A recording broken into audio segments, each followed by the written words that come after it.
Hi everyone. तो आप सभी का स्वागत है आपकी आईडीटी की क्लास में, जिसमें हम जीएसटी और कस्टम की कुछ बातें अपने साथ कवर करेंगे, क्योंकि आपका पेपर नंबर 7B आपका इनडायरेक्ट टैक्सेशन का पेपर है।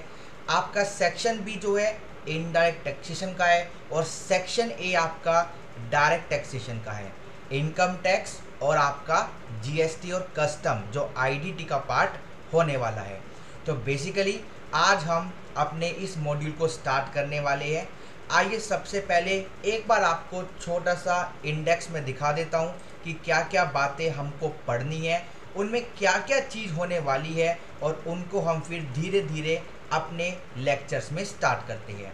तो बेसिकली मॉड्यूल 4 से आपका ये वाला जो स्टडी मटेरियल है, सेक्शन बी है, इनडायरेक्ट टैक्सेशन है, वो शुरू होने जा रहा है।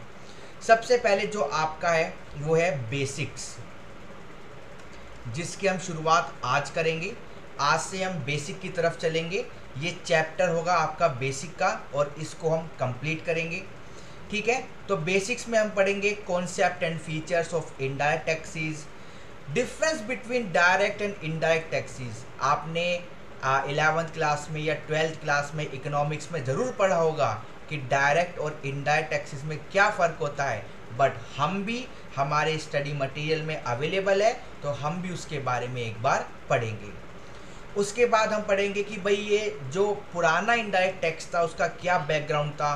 पुराने इनडायरेक्ट टैक्स ने जो सेंट्रल एक्साइज था, वैट था, एक्साइज ड्यूटी था, उसने जीएसटी को चेंज किया तो क्या प्रभाव पड़ा, क्या क्या फ़ायदे मिले, क्या नुकसान हुए, ये सारी बातें हम पढ़ेंगे। और उसके बाद हम पढ़ेंगे कॉन्स्टिट्यूशनल वैलिडिटी ऑफ जीएसटी। ये हमारा रहेगा बेसिक्स। उसके बाद हम कुछ आपके हाई लेवल टॉपिक पर आएंगे, मतलब जीएसटी लॉ के बारे में एक इंट्रोडक्शन पढ़ेंगे। सीजीएसटी और आईजीएसटी के बारे में हम पढ़ेंगे कि किन पर लगता है, कैसे लगता है, सप्लाई क्या होती है, मतलब हम कब मानेंगे जीएसटी में कि सेल हो गई और अब जीएसटी लगेगा, ठीक है। हम कब मानेंगे कि जीएसटी में आपने परचेज की है, परचेज को बोलेंगे रिसिपिएंट। ये सारी बातें हम यहाँ पर कवर करेंगे। उसके बाद हम बहुत इम्पोर्टेंट चैप्टर आपका है basic concept of time of supply and value of supply, ठीक है। और इसमें एक और आता है प्लेस ऑफ सप्लाई, जो आपके अभी इंटरमीडिएट लेवल पर नहीं है, ठीक है। तो बेसिकली इनमें क्या होने वाला है, मतलब वो क्या टाइम होगा जब हम मानेंगे कि भाई आपने सेल कर दी, वो क्या वैल्यू होगी जिस पर हम जीएसटी लगाएंगे। अब आपने देखा होगा, अगर नहीं देखा तो मैं बता देता हूँ, जीएसटी हमारा या तो लगता है आईजीएसटी, ठीक है, या तो हमारा लगता है आईजीएसटी, या फिर हमारा लगता है सीजीएसटी एंड एसजीएसटी, या फिर यूटीजीएसटी, यूनियन टेरिटरी जीएसटी। ये सारी बातें आपको धीरे धीरे पता लगेगी। अभी आपके मन में ये क्वेश्चन नहीं आना चाहिए कि हम कैसे करेंगे जीएसटी रिटर्न फाइल, क्या होता है जीएसटी, व्यापारियों को समझ नहीं आ रहा तो हमें कैसे समझ आएगा। अरे आप पढ़ोगे, धीरे धीरे एक एक डेफिनेशन पढ़ोगे, धीरे धीरे क्वेश्चन करोगे, तो आपको जब थ्योरेटिकल नॉलेज हो जाएगी तो प्रैक्टिकल काम करना तो बड़ा इजी है। जब आप अपनी आर्टिकलशिप करोगे या फिर आप सीधा खुद का काम भी करना स्टार्ट करोगे, तो मेरे से या अपने सीनियर से कंसल्ट करके आप इजीली काम कर सकते हो, ठीक है। तो ये चैप्टर आपका बड़ा इंपॉर्टेंट होने वाला है। टाइम ऑफ सप्लाई क्यों ज़रूरी है, कि किस वक्त हम बोलेंगे, वो इवेंट क्या होगा कि सेल हो गई, सेल हो गई, सेल हो गई, अब इनवॉइस बनेगा, अब जीएसटी लगेगी, तो वो टाइम क्या होगा, जीएसटी किस पर लगेगी, वो वैल्यू क्या होगी, और जीएसटी आईजीएसटी लगेगी या सीजीएसटी एंड एसजीएसटी या यूटीजीएसटी लगेगी, ये कौन बताएगा। प्लेस ऑफ सप्लाई, सामान कहाँ गया, ठीक है, प्लेस ऑफ सप्लाई क्या होगा जीएसटी के केस में, वो भी हम देखेंगे। उसके बाद बड़ा ही मशहूर, बड़ा ही hit topic ITC, input tax credit. ये क्या होता है आपको जैसे मैं एक बार बता देता हूँ, मैं फिर यहाँ से रब कर दूंगा। जैसे आपने एक एयर कंडीशनर बाय किया, मतलब ये बात आपको पता होनी ज़रूरी है, क्योंकि मार्केट में बड़ा इंटरेस्टिंग, बड़ा मशहूर टॉपिक है ये, what is input, what is ITC. आपने एक एसी बाय किया, आप एक एसी के व्यापारी हो, आपने एक एसी बाय किया 10,000 का, ठीक है दोस्तों, उस पे आपने 1800 रुपये जीएसटी भी पे करा जिससे आप खरीद कर लाए। मेरी बातों पर ध्यान देना, कितना हो गया ये आपका हो गया 11,800, ठीक है। अब भाई आप एसी खरीद कर लाए, आप एसी के व्यापारी हो, ध्यान देना आप एसी के व्यापारी हो, तो अब आप एसी को बेचोगे भी, ठीक है। तो आप व्यापारी हो, 10,000 का माल 10,000 में तो बेचोगे नहीं, फॉर एग्जाम्पल आपने 12,000 का बेच दिया। अब जब आपने मुझे, आप समझ लो आप हो जेठालाल गड़ा इलेक्ट्रॉनिक्स के, आपने मुझे 12,000 का एसी बेचा। सर 12,000 का एसी कौन सा आता है, कोई नहीं, मान लो आता है, तो आप मुझसे फिर उस पर जीएसटी लोगे। आप यहाँ पर कितना पे करके आए, 18%। मतलब इस धातु पर, इस एसी पर जीएसटी का रेट क्या है, 18%। तो जेठालाल जी मुझसे 12,000 रुपये लेंगे, प्लस उस पर 18% के रेट से जीएसटी लेंगे, कितना, 2160 रुपये। मतलब टोटल वैल्यू मुझसे कितनी लेंगे, 14,160 रुपये। अब आप मुझे ये बताओ, जो जेठालाल जी ने ये 2160 रुपये मेरे से जीएसटी लिया, क्या ये खा जाएंगे, नहीं, ये किसको जाएगा, गवर्नमेंट को। ये क्या है, आउटपुट टैक्स है, किसको पे होगा, to be paid to government, ये सरकार को पे होगा, कितना, 2160 रुपये। अब यार जेठालाल जी कह रहे हैं जब मैं एसी खरीद के लाया तो मैंने जीएसटी पे किया, जब मैंने एसी बेचा तब मैंने जीएसटी पे किया, तो जो मैं खरीद पे जीएसटी पे करके आया उसका क्या, उसका क्या। तो सरकार कहती है कि तू जो भी इनपुट, मतलब जो भी तू खरीदारी पर टैक्स पे करके आया उसको माइनस कर ले और रिमेनिंग पार्ट मुझे दे दे। 2160 माइनस 1800, सरकार को सिर्फ और सिर्फ 360 रुपये जाएंगे। फाइनल पेमेंट टू गवर्नमेंट, सरकार को दोस्तों सिर्फ कितनी पेमेंट जाएगी, 360 रुपीज ओनली। तो ये सारी बातें हम किस में पढ़ेंगे, इनपुट टैक्स क्रेडिट में। यही मतलब इस छोटे से एग्जाम्पल पे ख़त्म नहीं हो गया, बहुत बातें हैं। आईटीसी कब मिलेगा, कब नहीं मिलेगा, किसको मिलेगा, नहीं मिलेगा, मिलने के बाद विड्रॉ कैसे हो जाएगा, या मिलेगा ही नहीं, क्या कंडीशन होगी, किन किन सामान पर मिलेगा, किन किन सामान पर नहीं मिलेगा, ये सारी बातें हम आईटीसी के चैप्टर में पढ़ेंगे, ठीक है दोस्तों। फिर अगला चैप्टर आपका आएगा कंप्यूटेशन ऑफ जीएसटी लायबिलिटी। जैसे मैंने यहाँ पर आपको बताया कि भाई मेरा आउटपुट बन रहा था 2160 और मेरा इनपुट कितना था, 1800 रुपये, फाइनल कितनी पेमेंट हुई, 360 रुपये। तो ऐसे ही कुछ बातें आप पढ़ेंगे कंप्यूटेशन ऑफ जीएसटी लायबिलिटी में। अपार्ट फ्रॉम दिस आप पढ़ेंगे कि इंटरेस्ट कितना लगेगा अगर लेट पेमेंट की, पेनल्टी क्या होगी, ठीक है। आईटीसी नहीं मिला तो क्या करना है, आईटीसी को एडजस्ट कैसे करना है, मतलब आईजीएसटी को किससे सेट ऑफ करेंगे, एसजीएसटी को किससे सेट ऑफ करेंगे, मतलब ये बहुत आगे की बातें हैं। बस मैं आपको एक ब्रीफ इसलिए दे रहा हूँ कि आपको पता हो कि किस चैप्टर में क्या होने वाला है, ठीक है। फिर रजिस्ट्रेशन, इसके बिना तो सारी बातें बेकार है। जीएसटी रजिस्ट्रेशन लोगे तभी तो आप time of supply, value of supply, bill of place of supply, levy और आईटीसी और जीएसटी लायबिलिटी निकालोगे ना। जब आपके पास जीएसटी रजिस्ट्रेशन ही नहीं है तो जीएसटी कानून तो आपके ऊपर लगेगा ही नहीं। तो ये चैप्टर भी बड़ा इंपॉर्टेंट है कि जीएसटी रजिस्ट्रेशन किन को लेना है, क्या टर्नओवर की लिमिट है, किस राज्य पर कितनी है, मैंडेटरी रिक्वायरमेंट क्या है जीएसटी लेने की, ठीक है। जीएसटी लेने के लिए क्या क्या फॉर्म्स होते हैं, ये सारी बातें हम रजिस्ट्रेशन के चैप्टर में कवर करेंगे। उसके बाद आप जीएसटी में जब रजिस्टर हो जाओगे तो भाई बिल बनाने पड़ेंगे, नंबर 1 में बिल काटने पड़ेंगे, सारा काम नंबर 1 में करना पड़ेगा। तो टैक्स इनवॉइस के क्या पर्टिकुलर्स होंगे, क्या कॉलम्स होंगे, टैक्स इनवॉइस कब बनेगा, टाइमिंग क्या होगी, गुड्स के केस में, सर्विस के केस में, और इलेक्ट्रॉनिक वे बिल, ई वे बिल, जब सामान जाता है, सामान उठता है, अगर वो एक लिमिट को क्रॉस करता है तो उसके शिपमेंट के लिए ई वे बिल जरूरी होता है। तो ये भी हम पढ़ेंगे, ठीक है दोस्तों। उसके बाद जीएसटी में आपने रजिस्ट्रेशन कराया, आपने सामान बेचा, आपने आईटीसी लिया, आपने पेमेंट करी, आपने टैक्स इनवॉइस बनाया, तो उसका हिसाब सरकार को कौन देगा, सरकार को बताने कौन जाएगा, रिटर्न। आप अपनी जीएसटी रिटर्न फाइल करोगे और जो भी नेट आपका टैक्स बनेगा उसको आप पे करोगे। यहाँ तो आपने कंप्यूट किया और यहाँ पर आप पे कर दोगे जब आप पोर्टल पे जाओगे, ठीक है दोस्तों। ये कुछ बातें आपके इंटरमीडिएट के सिलेबस में है, हम इनको कंप्लीट करेंगे। देन हमारे पास कस्टम एक्ट भी है, आपको कस्टम एक्ट के बारे में भी सिखाया जाएगा कि कस्टम एक्ट क्या होता है।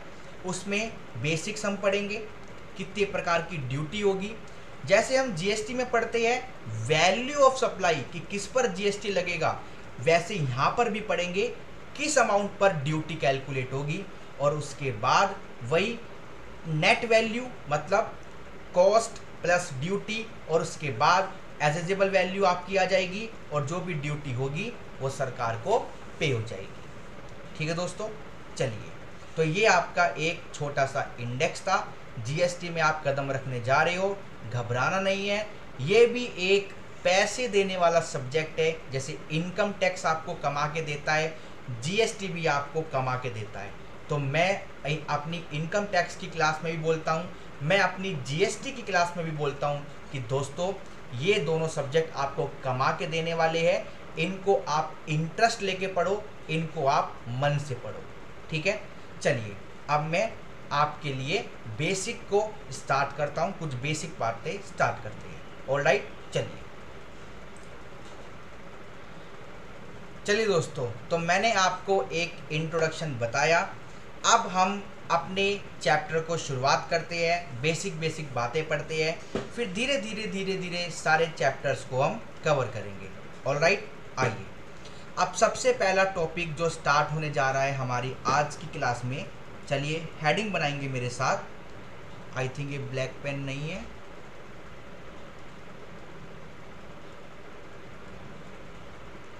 चलिए अब एक बार हेडिंग बनाएंगे मेरे साथ, डायरेक्ट वर्सेस इनडायरेक्ट टैक्सेस।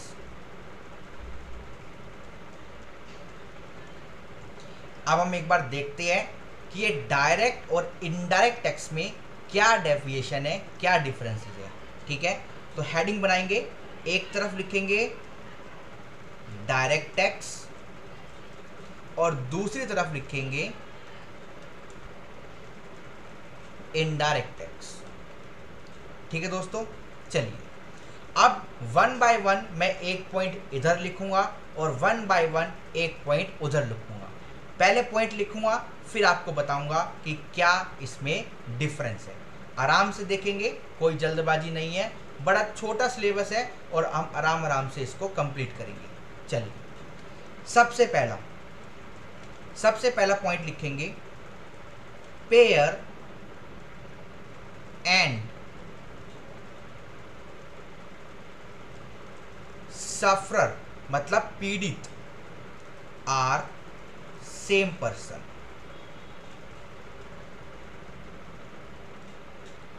कैसे भाई, मैंने पैसा कमाया, मिस्टर ए ने पैसा कमाया। इनकम टैक्स क्या कहता है, जैसे ही पैसा कमाया हमें तो टैक्स चाहिए। मिस्टर ए ने पैसा कमाया एंड मिस्टर ए पे डायरेक्ट टैक्स, ठीक है।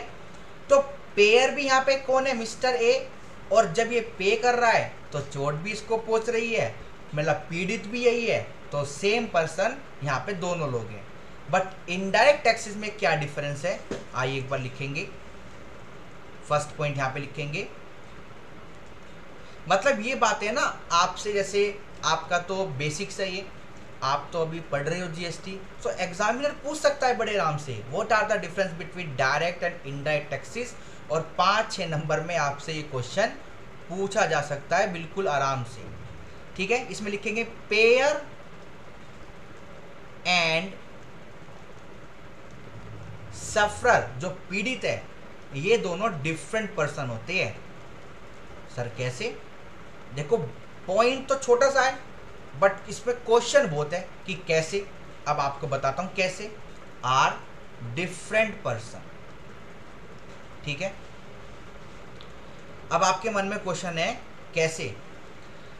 आपने एक पार्ले जी का बिस्किट खाया, ठीक है, मैंने एक पार्ले जी का बिस्किट खाया, मैं 5 रुपये दुकान वाले को दे आया, ठीक है। दुकान वाले को जब मैं 5 रुपये दे आया, मैं यहाँ पे एक बार लिख लेता हूँ एग्जाम्पल, यहाँ भी एग्जाम्पल लिख देता हूँ। Mister A eat a Parle G biscuit of ₹5, ठीक है। आपके घर में अगर पार्ले जी का बिस्किट हो तो अभी आप जाके देख लो, उसके ब्रैकेट में लिखा होता है मैक्सिमम रीसेल प्राइस, मतलब इस 5 रुपये में कॉस्ट भी है और इस 5 रुपये में जीएसटी भी है। अगर मैं कॉस्ट ना लिखूं, अगर मैं कॉस्ट शब्द का इस्तेमाल ना करूं, क्योंकि यहाँ पे कॉस्ट शब्द का इस्तेमाल करना ठीक नहीं है, यहाँ पे मैं लिखूंगा टैक्सेबल वैल्यू, जिस पर टैक्स लगता है वो भी है और जो जीएसटी है वो भी है। अब अगर मैं यहाँ पे लिखूं कि भाई टैक्सेबल वैल्यू है 4 रुपये और जीएसटी उस पर है 1 रुपये। आपने जब दुकान वाले से 5 रुपये का बिस्किट लिया तो आप तो पूरे 5 रुपये देकर आए, बट अभी थोड़ी देर पहले मैंने आपको एक आईटीसी का कॉन्सेप्ट बताया था। दुकान वाला क्या करेगा, ये पूरा का पूरा 1 रुपये थोड़ी सरकार को देगा। ये हम कह रहे चलो 1 रुपया सरकार को दे भी दिया, अगर 1 रुपया पूरा का पूरा सरकार को दे दिया होल, और 1 रुपये में से कुछ पैसा माइनस करके सरकार को दिया, अगर आईटीसी था। हम कह रहे हैं यहाँ पर पेयर कौन है, जिससे आपने पार्ले जी लिया, बट यहाँ पर चोट किसको पहुंच रही है, आपको, क्योंकि आपने 4 रुपये भी दिए, आपने 1 रुपया भी दिया, आपने सरकार को तो नहीं दिया, आपने तो पार्ले जी बेचने वाले दुकानदार को दिया, बनिया को दिया, व्यापारी को दिया, लाला जी को दिया। तो लाला जी क्या करेगा, 4 रुपये तो अपने गले में रख लेगा, 1 रुपया सरकार को दिया आएगा। तो पेयर कौन हुआ, लाला जी। चोट किसको पहुंची, जिसने पार्ले जी खाया, मतलब कंज्यूमर को, ठीक है। चोट किसको पहुंची, कंज्यूमर को। अगर मैं यहाँ पे एक चीज और लिखूं, पेन दूसरा लेते हैं, ग्रीन ले लेते हैं। अगर मैं यहाँ पे लिखूं पेयर, यहाँ पर कौन है, सप्लायर। जीएसटी में है ना, सेलर को सप्लायर बोलते हैं, ठीक है। और जिसको चोट पहुंची वो कौन है, वो है बायर। जीएसटी में बायर को बोलते हैं रिसीवर, ठीक है, या फिर आप कह लो कंज्यूमर। ऑलराइट, पॉइंट क्लियर है। तो अगर ये 5 रुपए का बिस्किट आपने खा लिया तो आप कंज्यूमर हो, अगर आपने आगे बेच दिया तो आप रिसीवर हो। दोनों ही केस में क्या होगा, जीएसटी पे करेगा सेलर, बट बर्डन किस पे जाएगा, रिसीवर पर, ठीक है, रिसीवर पर, कंज्यूमर पर, बायर पर। तो इसीलिए यहाँ पे दोनों लोग अलग होते हैं। समझ आया पहला पॉइंट। चलिए अब हम चलेंगे दूसरे पॉइंट पर। दूसरा पॉइंट क्या कहता है, लिखेंगे point number 2, it is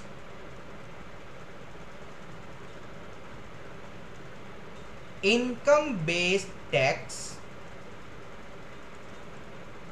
which means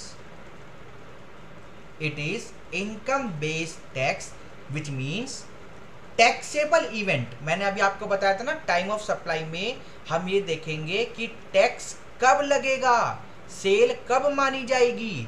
तो जीएसटी में हम पढ़ेंगे time of supply, but income tax क्या कहता है, तूने किसी को गोली मारी, तूने 1 करोड़ रुपए लिए, तेरी इनकम हो गई, इनकम टैक्स वालों को टैक्स चाहिए। अब गोली क्यों मारी, क्या रीज़न था, वो सिविल कोर्ट वाले जाने। इनकम टैक्स वाले 1 करोड़ में से अपना हिस्सा लेंगे और आपको छोड़ देंगे। इनकम टैक्स वालों को फर्क नहीं पड़ता क्या हुआ है, इनकम टैक्स वाले कहते हैं इनकम हुई, हमें तो टैक्स चाहिए, वो इलीगल है या लीगल है, ये बात लिखी गई है कानून में इनकम टैक्स के कि हमें फर्क नहीं पड़ता इनकम लीगल है या इलीगल है, हमें तो अपने टैक्स से फर्क पड़ता है। तो it is income based tax which means taxable event is income. Taxable event is income. ठीक है दोस्तों, अब जीएसटी क्या कहता है, आइए जीएसटी के बारे में पढ़ते हैं। यहां पर लिखेंगे पॉइंट नंबर 2। पॉइंट नंबर 2 क्या कहता है, it is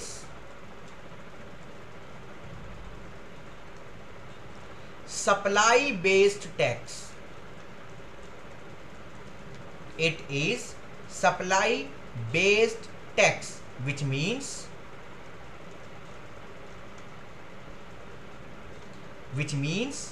taxable event is, which means taxable event is, जरा इवेंट की स्पेलिंग ठीक करता हूं, ये तो रेड पेन आ गया। Taxable event is supply of goods, अगर आप सामान के व्यापारी हो, एंड सर्विसेज, अगर आप सर्विसेज के व्यापारी हो। अगर आप दोनों चीज के व्यापारी हो तो दोनों चीज। तो यहां पर हम क्या देखेंगे, यहां पर हम देखेंगे, अगर आपको ब्रैकेट में लिखना है तो आप लिख सकते हो refer time of supply chapter.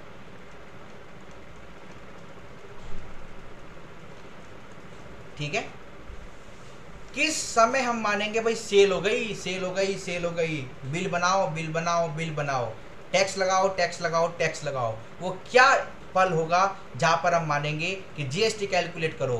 But income tax में क्या होता है, इनकम हुई, बिल बनाओ ना बनाओ हमें फर्क नहीं पड़ता, लीगल हो इलीगल हो हमें फर्क नहीं पड़ता, हम तो इनकम के होते ही आपका टैक्स मान लेंगे। फॉर एग्जाम्पल जीएसटी में सेल हुई 100 लाख की, परचेज कितनी थी 100 लाख की, इनकम हुई नहीं, तो इनकम टैक्स नहीं लगेगा। बट जीएसटी में इनवॉइस कटेंगे, जीएसटी में आईटीसी भी लिया जाएगा, जीएसटी की रिटर्न भी फाइल की जाएगी, जीएसटी में सारा काम होगा, क्योंकि वो सेल बेस्ड है और इनकम टैक्स क्या है, इनकम बेस्ड है। ऑलराइट, चलिए अब चलेंगे अगले डिफरेंस पर। डिफरेंस नंबर 3 लिखेंगे, इट differs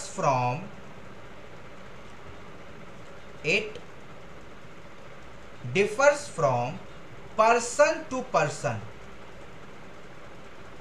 अब इसका जवाब आपके मन में आ जाना चाहिए जब तक मैं नहीं बताता, वरना फिर बड़ी दिक्कत हो जाएगी। It differs from person to person depending upon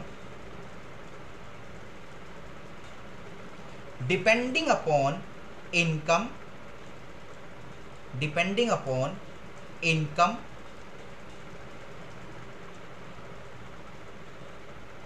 category, age, etcetera. हाँ जी, ठीक है, अब इधर लिखते हैं, आपको ही बताना है इसका आंसर क्या है। थर्ड पॉइंट का अपने मन में सोचते रहो और थर्ड पॉइंट आप इधर पढ़ो। इधर लिखेंगे, इट रिमेन्स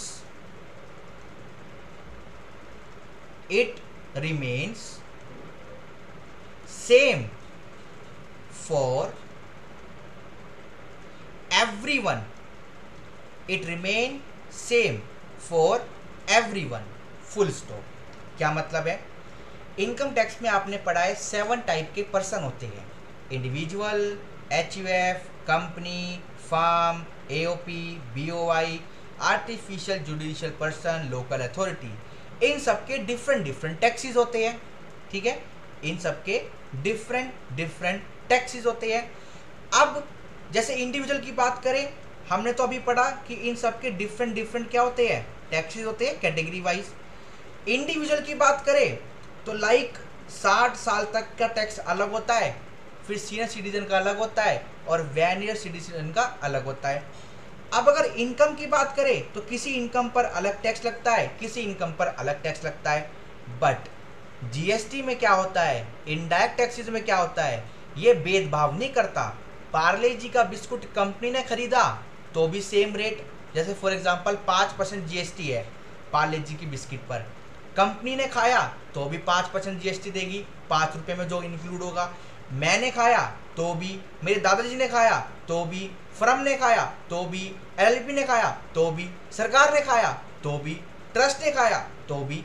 तो जीएसटी सबके लिए समान होता है, सबके लिए सेम होता है, जीएसटी का रेट सबके लिए सेम होता है, ठीक है। चलिए चलते हैं दोस्तों अगले पॉइंट पर, पॉइंट नंबर 4। पॉइंट नंबर 4 क्या कहता है, लिखेंगे entire revenue, entire revenue goes to central government, goes to central government and no sharing is done, no sharing is done with state government। Income tax में क्या होता है, सारा का सारा पैसा केंद्र सरकार में आता है, दिल्ली आता है सारा पैसा, क्योंकि यहाँ पर हमारी सेंट्रल गवर्नमेंट स्थित है। बट जो जीएसटी होता है उसमें क्या होता है, अगर आईजीएसटी है तो वो भी सेंट्रल गवर्नमेंट के पास आता है, बट अगर सीजीएसटी है और एसजीएसटी है तो सीजीएसटी वाला हिस्सा तो सेंट्रल गवर्नमेंट के पास आएगा, दिल्ली आएगा। बट जो स्टेट जीएसटी, एसजीएसटी का जो अमाउंट है वो रेस्पेक्टिव राज्य में जाएगा, ठीक है। जिस भी राज्य में प्लेस ऑफ सप्लाई का नाम आया उस राज्य में वो टैक्स जाएगा, ठीक है। क्योंकि जो सीजीएसटी और एसजीएसटी लगता है या फिर आईजीएसटी लगता है वो प्लेस ऑफ सप्लाई के हिसाब से लगता है, सामान कहाँ जा रहा है तो टैक्स भी वहीं जाएगा, ठीक है। चलिए, बट आईजीएसटी केंद्र सरकार के पास ही आता है। अब आइए इसमें लिखेंगे, जीएसटी में लिखेंगे 4th point, revenue gate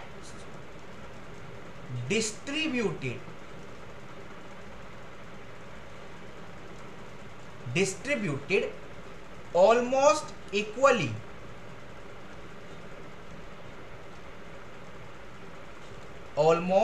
equally between central government and state government. जब केंद्र सरकार के पास पैसा आ जाता है उसके बाद उनका जो भी एग्रीमेंट है किसी सरकार के साथ उसके तहत रेवेन्यू का बंटवारा होता है। बट जो एसजीएसटी है वो स्टेट के पास ही जाता है, जो सीजीएसटी है वो केंद्र के पास आता है, जो आईजीएसटी है वो केंद्र के पास आता है, जो यूटीजीएसटी है वो यूटीजीएसटी या केंद्र सरकार के पास आता है। चलिए चलेंगे पॉइंट नंबर 5 पर। पॉइंट नंबर 5 क्या कहता है, concept of previous year and assessment year applies. आपने इनकम टैक्स पढ़ लिया है, नहीं पढ़ा तो भी बता देता हूं। इनकम टैक्स में क्या होता है, जैसे फाइनेंशियल ईयर 23-24 चल रहा है तो फाइनेंशियल ईयर 23-24 की जो भी इनकम होती है उसकी रिटर्न असेसमेंट ईयर अगले साल मतलब 24-25 में फाइल होती है, ठीक है। बट जीएसटी में ऐसा नहीं होता। आपने अप्रैल 2023 में सेल करी तो उसका हिसाब, उसकी रिटर्न अगले महीने मई में ही फाइल होती है। यहाँ पे अगले साल तक बात नहीं जाती, ठीक है। लिखेंगे इधर point number 5, no concept of previous year and assessment year. ठीक है दोस्तों, पॉइंट क्लियर है। चलिए, आपको लग रहा होगा ये टॉपिक इतना लंबा क्यों हो रहा है। अरे ये टॉपिक आपके लिए बहुत ज़रूरी है, सारे टॉपिक आपके लिए ज़रूरी है। आप आराम से पढ़े, आपका बेस स्ट्रॉन्ग होना चाहिए। फिर क्वेश्चन कैसा भी आए, इंटरव्यू कैसा भी होए, आप कभी भी दिक्कत नहीं फेस करेंगे। चलिए चलते हैं 6 पॉइंट पर। 6 पॉइंट क्या कहता है, it is administered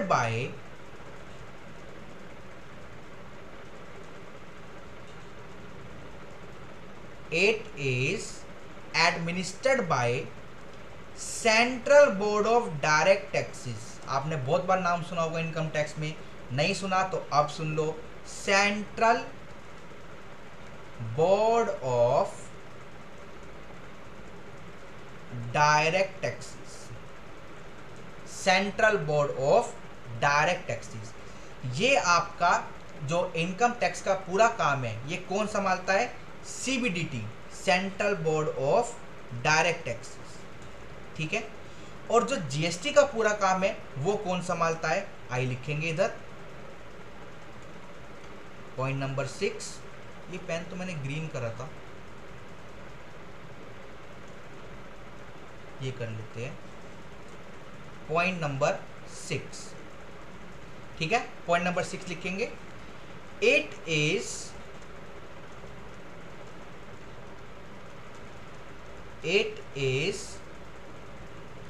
administered by central board of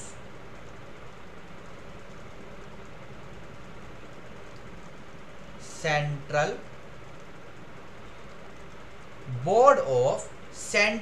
board of indirect taxes and custom.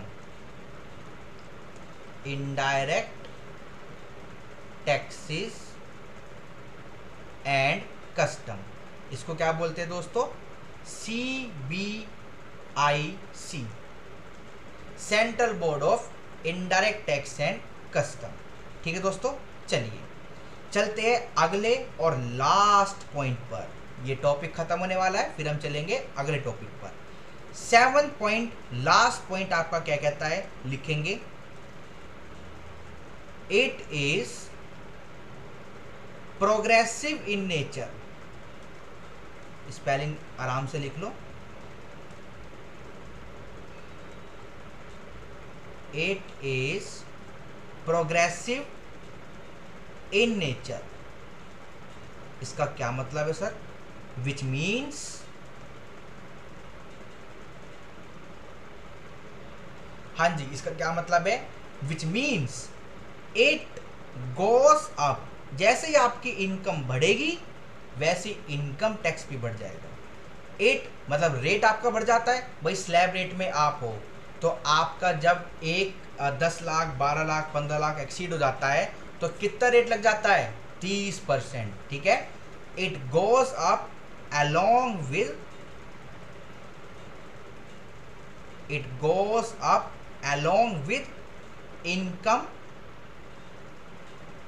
Income. जब आपकी इनकम बढ़ती है वैसे ये आपका बढ़ जाता है।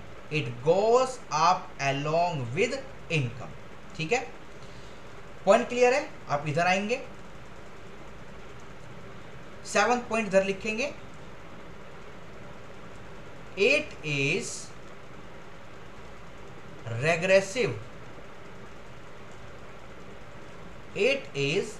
regressive in nature. It is regressive in nature and remain same at all levels all levels of business activity. मैंने बताया ना, पार्ले जी का बिस्किट कोई भी खाए या पार्ले जी के बिस्किट कितने भी खरीदे, टैक्स तो 5% ही लगेगा। ठीक है, तो ये आपका रेग्रेसिव है, ये सेम रहता है चाहे बिजनेस एक्टिविटी का लेवल कितना भी हो। ठीक है दोस्तों, इसी के साथ आपका ये वाला टॉपिक खत्म होता है कि क्या डिफरेंस होता है डायरेक्ट टैक्सेस में और इनडायरेक्ट टैक्सेस में। ठीक है, चलिए अब हम चलते हैं अगले टॉपिक पर। आइए दोस्तों, अगले टॉपिक पर चलते हैं। आपका अगला टॉपिक क्या है, चलिए तो मेरे साथ यहाँ पर एक हेडिंग डालेंगे।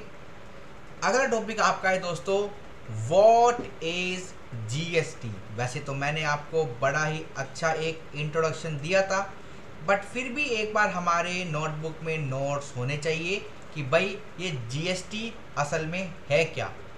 गुड्स एंड सर्विस टैक्स है और कुछ भी नहीं है, इनडायरेक्ट टैक्स का पार्ट है और कुछ भी नहीं है। ठीक है, चलिए बाकी सब बढ़िया है, तो आइए स्टार्ट करते हैं। व्हाट इज जीएसटी लिखेंगे, पॉइंट नंबर फर्स्ट लिखेंगे, GST stands for, GST stands for goods and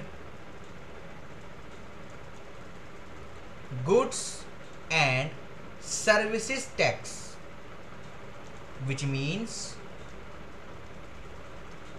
goods and services tax, which means it applies on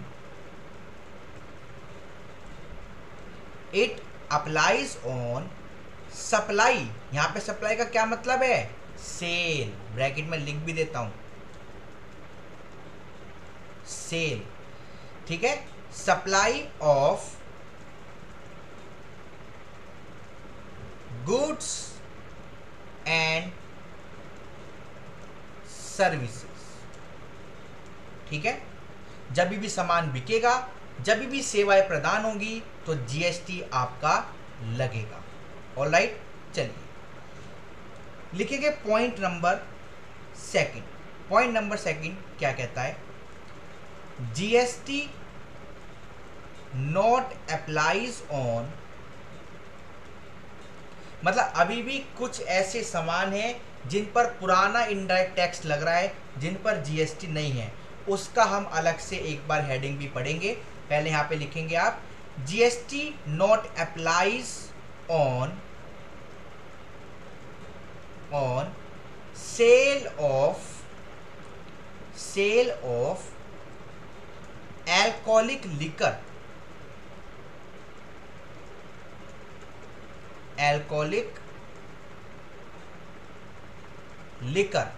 सारी एल्कोहलिक लिकर नहीं, वो एल्कोहलिक लिकर जो ह्यूमन कंज्यूम करते हैं। ठीक है, for human consumption.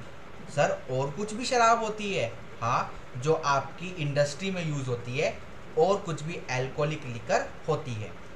Alcoholic liquor जो ह्यूमन कंजम्पशन वाली होती है, जो ठेके से जाके शराब की बोतल आप लाते हो, उस पर जीएसटी नहीं है, उस पर पुराना इनडायरेक्ट टैक्स ही लग रहा है।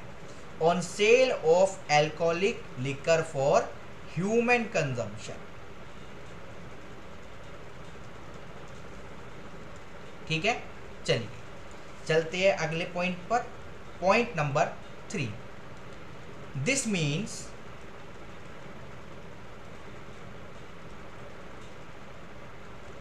Means central government, this means central government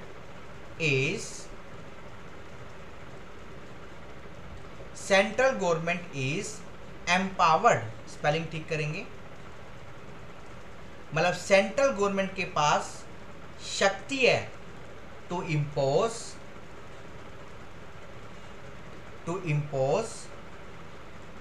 GST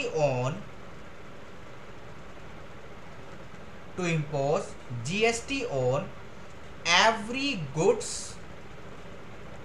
and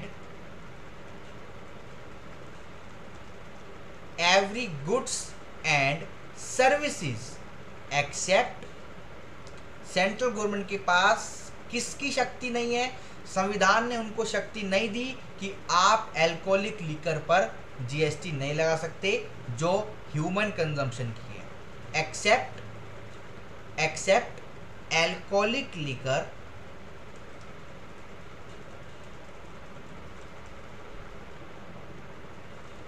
for human consumption. अब अगर एग्जाम में क्वेश्चन आ गया व्हाट इज जीएसटी, तो सिर्फ ये थोड़ी लिखोगे गुड्स एंड सर्विस टैक्स, आपको ये पूरी बातें लिखनी पड़ेगी। ठीक है, चलिए चलते हैं अगले पॉइंट पर। पॉइंट नंबर 4, पॉइंट नंबर 4 क्या कहता है,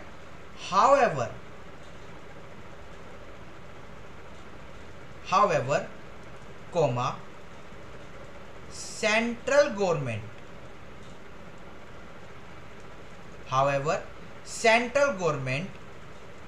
is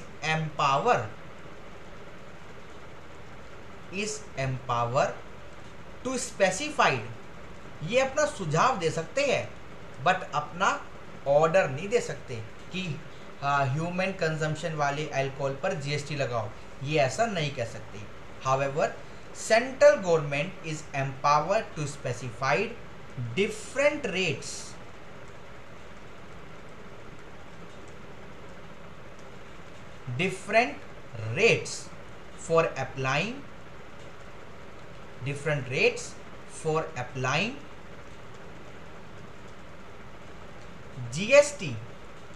applying GST on different items, चाहे वो अल्कोहलिक लिकर क्यों ना हो, सुझाव दे सकते हैं डिफरेंट आइटम्स। ठीक है, चलिए आगे चलेंगे। पॉइंट नंबर आपका कौन सा है दोस्तों, 5th। चलिए पॉइंट नंबर 5 क्या कहता है, लिखेंगे central government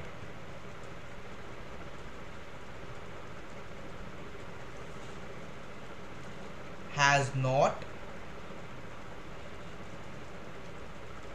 notified, central government has not notified any rates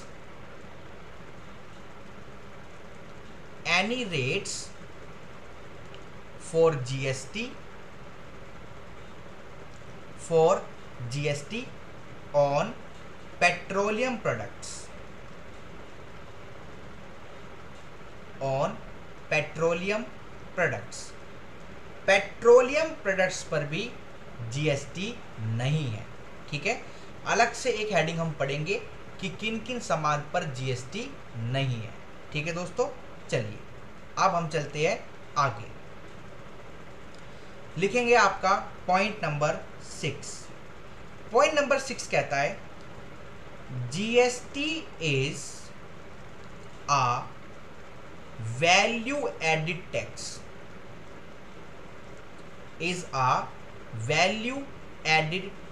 ये आपका क्या है, वैल्यू एडिड टैक्स है। मैंने एक एग्जांपल आपको दिया था, एक और दे दूंगा यहाँ पे। आगे लिखेंगे which means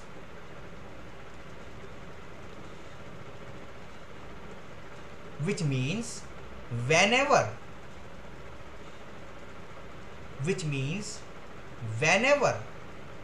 goods and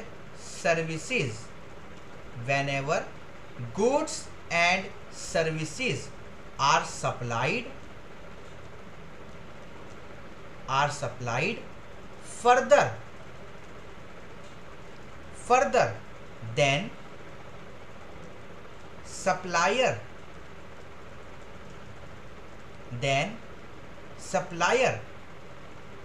charge GST, supplier GST किस पे लगाएगा, सप्लायर चार्ज जीएसटी ऑन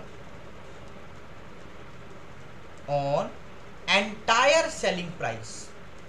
अभी मैंने आपको एसी वाला एग्जांपल दिया था ना, entire selling price,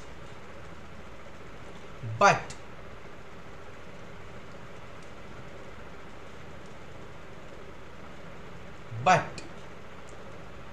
government take GST government take GST on the value addition only,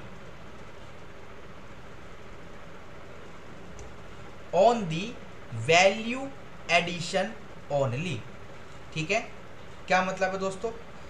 मतलब यही है, आपको दोबारा से एक और एग्जांपल दे देता हूं। एग्जांपल, आपने एक सामान बाय किया सबसे पहले, फिर उसको आपने सेल किया।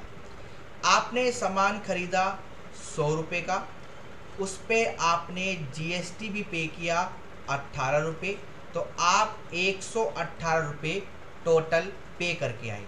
ठीक है, इसमें से क्या है दोस्तों, 100 रुपये तो टैक्सेबल वैल्यू है और ये 18 रुपये टैक्स है जो सरकार को जाएगा, जिससे आप खरीद कर लाए वो पे कर देगा। अब ऐसे ही अब इस सामान को आप बेचोगे, आपने बेचा इसको 200 रुपये में, 18% के रेट से 36 रुपये आपने जीएसटी कलेक्ट किया। ठीक है, तो 236 रुपये आपने कस्टमर से लिए। अब इसमें से 200 तो आपके है टैक्सेबल वैल्यू, आपके सामान की वैल्यू है, और 36 रुपये सरकार को जाएगा। ठीक है, बट जो आप 18 रुपये पे करके आए वो माइनस कर लेना, इनपुट टैक्स क्रेडिट, और बाकी जो बचा 18 रुपये वो फाइनल टैक्स लायबिलिटी बनेगी सरकार की। तो आपने बेसिकली क्या किया, आपने 100 के सामान को 200 में बेचा, यानी वैल्यू एडिशन कितना हुआ, वैल्यू एडिशन हुआ 100 रुपये। 100 रुपये पे 18% जीएसटी कितना हुआ, 18 रुपये। तो आपने 18 ही तो पे किया सरकार को, जितना वैल्यू ऐड किया, जितना आपने कमाया, उस पर ही तो आप जीएसटी पे कर रहे हो दोस्तों। तो ये देखो 18 ही आपकी फाइनल टैक्स लायबिलिटी बनी। तो जीएसटी एक क्या है, एक आपका वैल्यू एडिड टैक्स है। ठीक है, चलिए चलेंगे पॉइंट नंबर 7 पर। पॉइंट नंबर 7 क्या कहता है, जीएसटी इज अ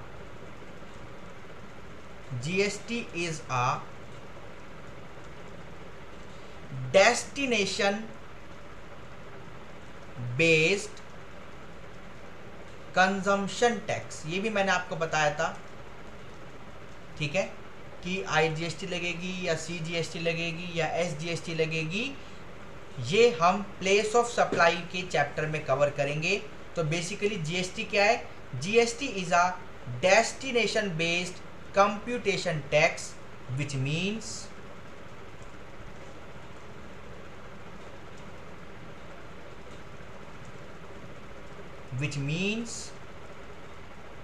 जिसका क्या मतलब है, विच means revenue of GST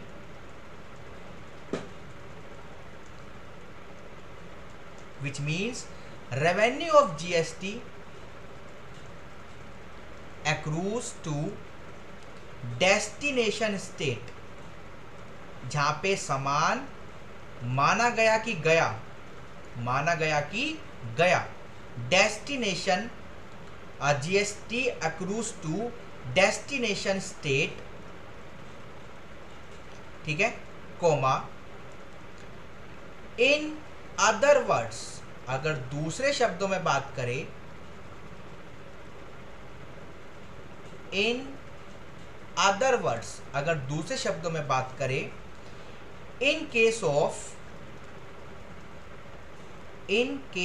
of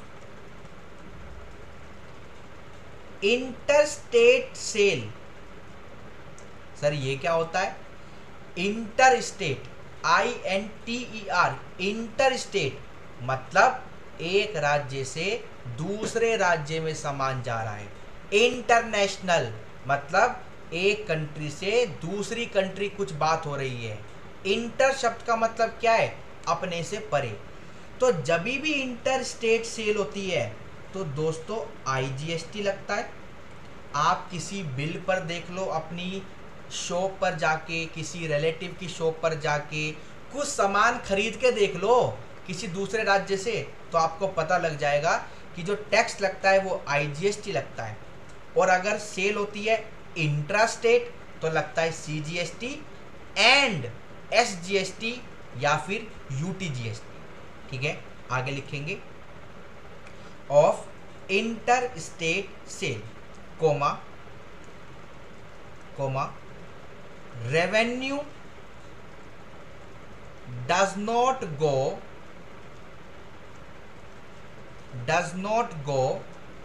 to producer state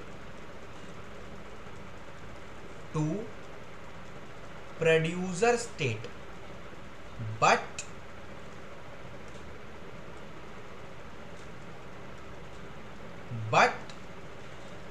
it goes to consumer state. क्या मतलब है इसका, आइए आपको बताता हूं इसका क्या मतलब है। एग्जाम्पल, राजस्थान से सेल हुई उत्तर प्रदेश, ठीक है, योगी जी के राज्य में सेल हुई। अब जब दो राज्य है, इंटर स्टेट है, तो क्या इस सेल पर लगेगा आईजीएसटी। अब हमने ऊपर पढ़ा था आईजीएसटी कहां जाता है, सेंट्रल गवर्नमेंट को जाता है। ठीक है, फिर सेंट्रल गवर्नमेंट क्या करती है, इसका बंटवारा करती है। तो बंटवारे का हिस्सा किसको जाएगा, यूपी सरकार को। तो राजस्थान सरकार बोली मेरे को क्या फायदा हुआ, अरे तेरे को अगर कोई यूपी से सेल हुई तो फिर सेंट्रल गवर्नमेंट तेरे को दे देगी वो हिस्सा आधा, अपना आईजीएसटी का आधा हिस्सा तेरे को दे देगी। तो यहां पर लिखा है, हमने क्या पढ़ा, GST is a destination based consumption tax which means revenue of GST accrues to destination state. कहां पर प्लेस ऑफ सप्लाई है, ध्यान देना मेरी बातों पर, कहां पर प्लेस ऑफ सप्लाई है उसके हिसाब से जीएसटी का बंटवारा होगा। ऑलराइट, चलेंगे दोस्तों अपने पॉइंट नंबर 8 पर। पॉइंट नंबर 8 क्या कहता है, आइए लिखेंगे, GST offers a continuous and comprehensive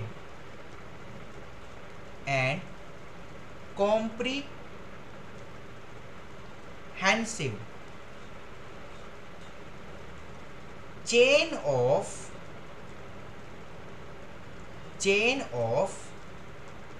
input tax credit। Input tax credit क्या मतलब है इसका, शॉर्ट में समझ लो, ज़्यादा लंबा लिखने की जरूरत नहीं है। मैंने सामान खरीदा, फिर किसी रजिस्टर्ड व्यक्ति को बेचा, फिर रजिस्टर्ड व्यक्ति ने मुझसे खरीदा तो उसने किसी रजिस्टर्ड व्यक्ति को बेचा, तो खरीदा बेचा खरीदा बेचा खरीदा बेचा, तो जो बेच रहा है वो भी इनपुट लेगा, फिर फर्दर खरीद के बेच रहा है वो भी इनपुट लेगा, फिर फर्दर खरीद के बेच रहा है वो भी इनपुट लेगा। तो ये आपकी एक कॉन्टिन्यूअस एंड कॉम्प्रिहेंसिव चेन है इनपुट टैक्स क्रेडिट की, समझे। ये खत्म किस पे होती है, ये खत्म होती है सिर्फ और सिर्फ कंज्यूमर पर। पार्ले जी मैंने खरीद कर खा लिया, अब मैंने तो नहीं बेचा ना, अब ये आगे तो नहीं जाएगा ना, तो बस यहाँ पर अब इनपुट खत्म। बट मैंने पार्ले जी खरीद कर फिर बेच दिया, तो मैंने जिससे खरीदा उसका इनपुट ले लूँगा, फिर जिसको बेचा वो मेरा इनपुट लेके उसने जिसको बेचा उस पर इनपुट माइनस करके फाइनल सरकार को पे कर देगा। और ऐसी चेन चलती रहेगी जब तक वो सामान कंज्यूम नहीं किया जाएगा। ठीक है, चलिए अब चलेंगे आगे। अगला पॉइंट यही बात कहता है, क्या कहता है, burden of GST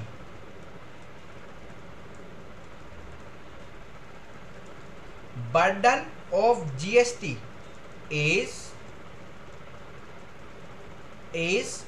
borne by end consumer, जो सबसे आखिरी कंज्यूमर है, एंड कंज्यूमर, ठीक है, comma this means, comma this means, इसका क्या मतलब है, facility of the benefit of the benefit of ITC is not available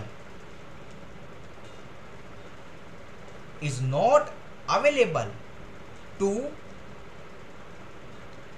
and consumer, क्योंकि वो तो पार्ले जी का बिस्किट खा गया ना, to end consumer, and he has to pay and suffer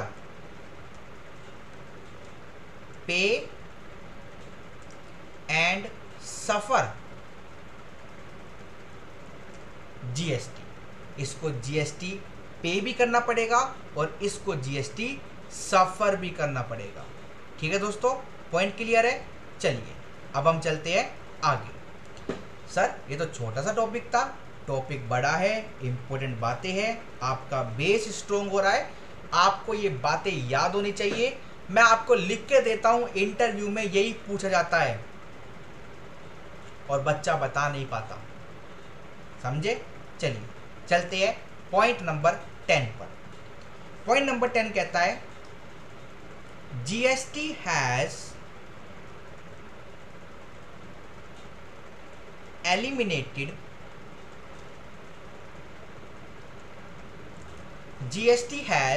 eliminated cascading effect। ये cascading effect क्या होता है, tax on tax on tax, tax on tax on tax. पहले इनडायरेक्ट टैक्स में क्या होता था, किसी सामान पे पहले लगता था सेंट्रल एक्साइज, फिर उस पे लगता था सर्विस टैक्स, फिर उस पे लगता था पता नहीं कौन कौन सा टैक्स, जो मुझे भी नहीं पता क्योंकि मैंने नहीं पढ़ा पहला इनडायरेक्ट टैक्स। ठीक है, तो पहले क्या होता था, टैक्स पे टैक्स लग जाता था, बट अब क्या होता है, सिर्फ एक ही टैक्स लगता है GST, और कोई टैक्स है ही नहीं, सारे खत्म कर दिए सरकार ने। तो इसने क्या किया, कास्केडिंग इफेक्ट को हटाया। GST has eliminated cascading effect of taxes।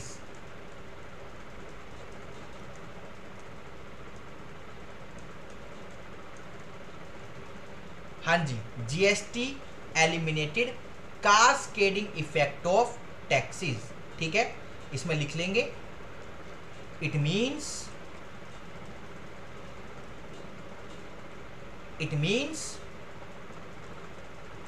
tax on tax got eliminated। tax on tax got eliminated। ठीक है, आगे लिखेंगे, earlier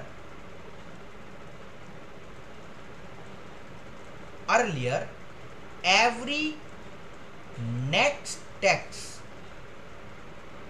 मतलब जो भी अगला टैक्स होता था वो पिछले टैक्स की वैल्यू ऐड करने के बाद लग जाता था। Every next tax use to be calculated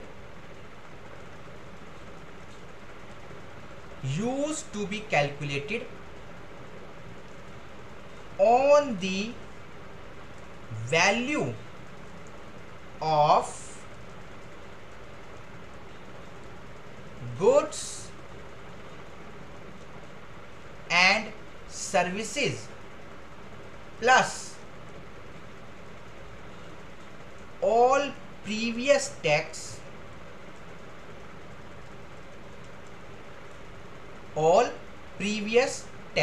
ठीक है, सामान की वस्तु मतलब सामान की वैल्यू प्लस जो पिछले टैक्स लग चुके उनकी वैल्यू, फिर इन दोनों पर दोबारा टैक्स लग जाता था, क्योंकि पिछले इनडायरेक्ट टैक्स में बहुत तरह के टैक्सेस थे।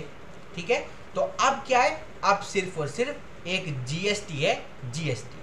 ठीक है, चलिए चलेंगे दोस्तों अगले पॉइंट पर। ठीक है, यहां पर एक पॉइंट और लिखना हो तो लिख लो, बट नाउ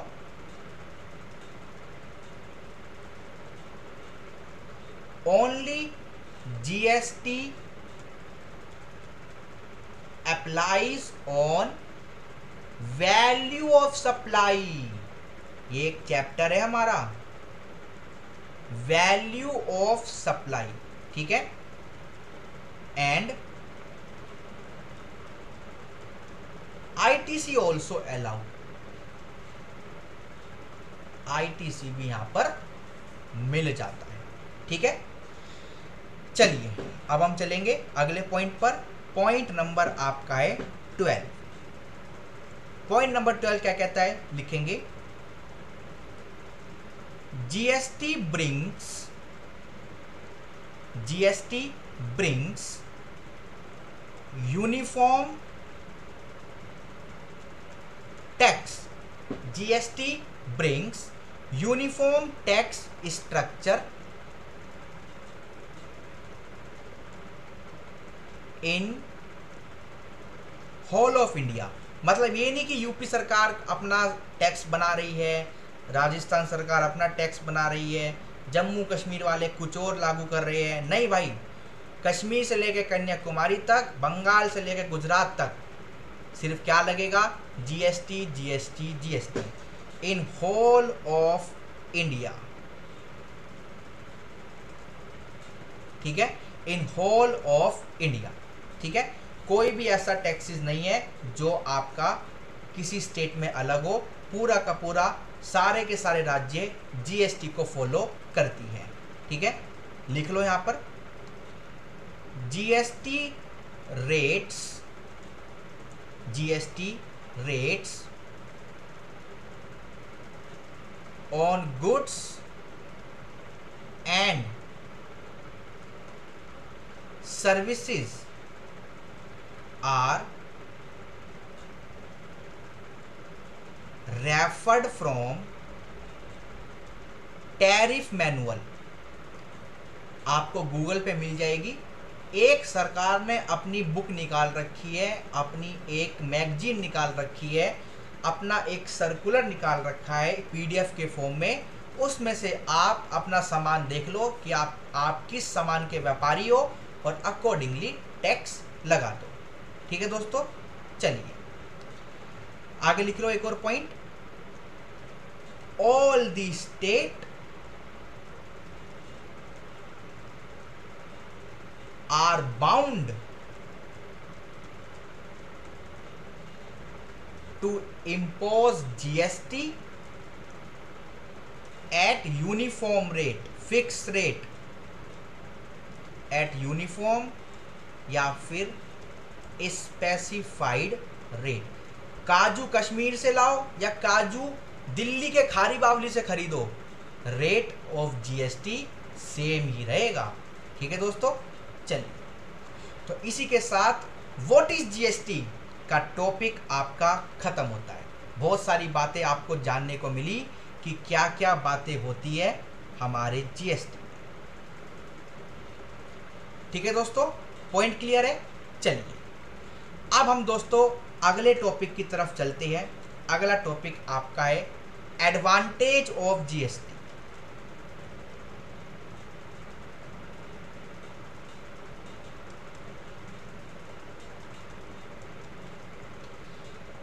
हाँ जी, अगला टॉपिक दोस्तों आपका है एडवांटेज ऑफ जीएसटी। ठीक है, जीएसटी की क्या क्या एडवांटेजेज है, अब हम उसको शुरुआत करेंगे हमारे अगले लेक्चर में। ठीक है, तो चलिए अगले लेक्चर में मिलेंगे एडवांटेज ऑफ जीएसटी के साथ। हमने बहुत सारी बातें पढ़ी। देखो, एक तो घबराना नहीं है कि कैसे रिटर्न फाइल होगी, कैसे क्या होगा। अरे धीरे, आपको एग्जाम में कंप्यूटर पे थोड़ी बिठाया जाएगा कि भर जीएसटी R1। ठीक है, आपको एग्जाम में ये आपको क्वेश्चन पूछे जाएंगे, आपको इनका जवाब देना है और आपको अपना पेपर क्लियर करना है। फिर आर्टिकलशिप में आपको ये सारी बातें बहुत हेल्प करेगी, इंटरव्यू में आपको ये सारी बातें बहुत हेल्प करेगी। किसी भी इंटरव्यू में आपको कंप्यूटर के सामने नहीं बिठाया जाता, आपसे सिर्फ ये छोटी छोटी बातें पूछी जाती है, क्योंकि उनको पता है काम तो हम सिखा देंगे, बट इसको ये सारी बातें पता है कि नहीं है। देखो 1 घंटे के इंटरव्यू में ये नहीं साबित हो सकता कि आप कैपेबल हो कि आप कैपेबल नहीं हो, सिर्फ वो एक रस्म होती है, क्योंकि आगे दिखाना होता है कि हमने किस कैंडिडेट का इंटरव्यू लिया, उसको ये फंडामेंटल नॉलेज थी। अब आगे क्या होगा उसका तो भगवान मालिक है। ठीक है, चलिए तो मैं आपसे मिलूंगा अगली क्लास में कुछ नई बातों के साथ। तब तक के लिए thank you so much, bye bye.